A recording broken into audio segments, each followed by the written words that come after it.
Salam dostlar. Bugün ne edəcəyik? Bugün belə Mercedes var ha, iç təşər qalxır.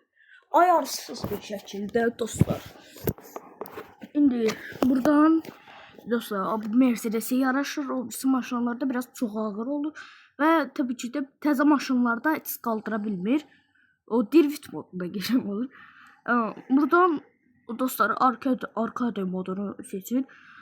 Bu iki teker kaldırır. Bak. Maşın titreyir. Buna bak mı? Biraz ağırdı.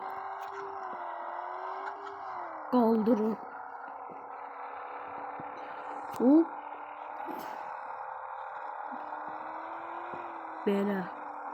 Belə hem de çox belə bahalı maşınlardan olmur. 50 minlik belə bax bu maşından elə bu maşından daha yaxşıdır. Ay yoldan aradan ay al. Heç mən arxadan bir maşın olmuşdu bilirəm. Yəni baxın siz ayda TikTok vaxtı da keçin. İndi dostlar çox maraqlı bir oyunda oynayacağıq, amma indi yox. 30 like gəlsə oynayacağıq. Çox gerçəkçi bir oyundur. Mənim belə çoxlu maşınlarımız vardı. Mən hamısını almışam. Yəni belə maşınlardır.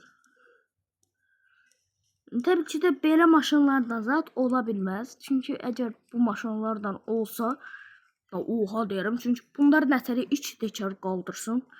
15 kimi. 2 təkər heç vaxt qaldıra bilməzlər. Bunlar təzə modeldir. Buna bax. Bunlar təzə modeldir. Bugatti var ya. Nə bunu eləyə bilmərəm, nə böyle. Bunda nəsə zıtaq ya. Bu nədir?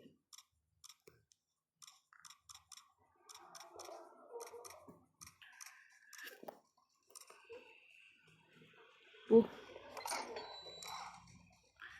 Birisine benzemedi. Biraz çıkabilirsiniz.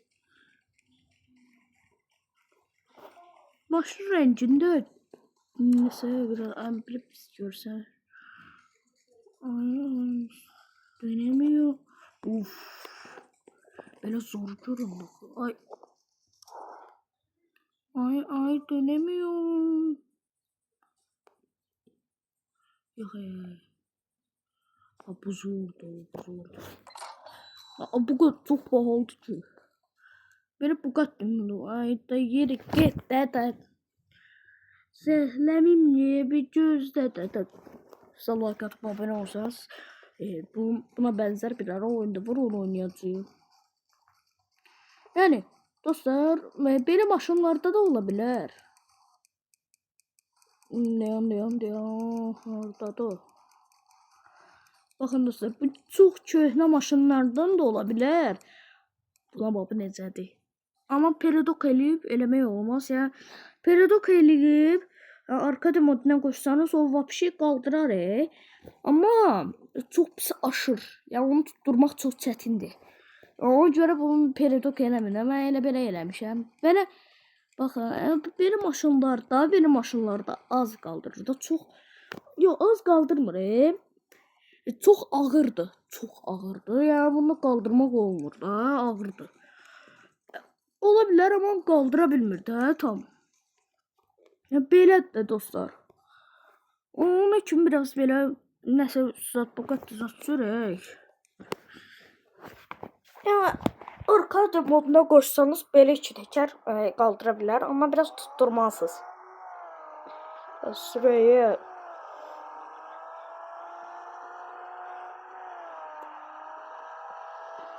ay Allah. Ne pis değil mi? Bunu arkadan baxmıyorum ne olur. Bunun indi basıqda deyə ola bilməz. Basıq eləyəndə olmur da deyəsən. Qaldıra ay. Sürdə o normal.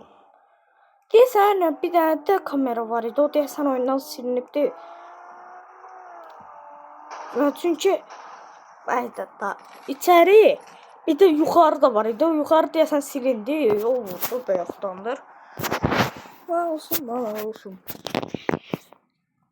Yani dostlar video bu kadar idi. Sadece Ay, mənim səsimə nə oldu? Həm belə iki təkər qaldıra bilərsiniz. Əsl Mercedes-dən olur, o Mercedes maşını ilə. Yəni bahalı maşınlardan ala bilməz. Amma bahalı maşından niyə olsun əgər? Və əgər basıq eləsəz olmayacaq, çətin qaldırır. Yəni basıq eləməyin, normal qalsın. Mən normal qoldururam. Çox basıq eləməyin, normal belə qalsın da, çünki pis qaldıracaq. Bu qədər dostlar video. Sağ olun, like atıb abunə olmayı unutmayın dostlar. Sağ olun.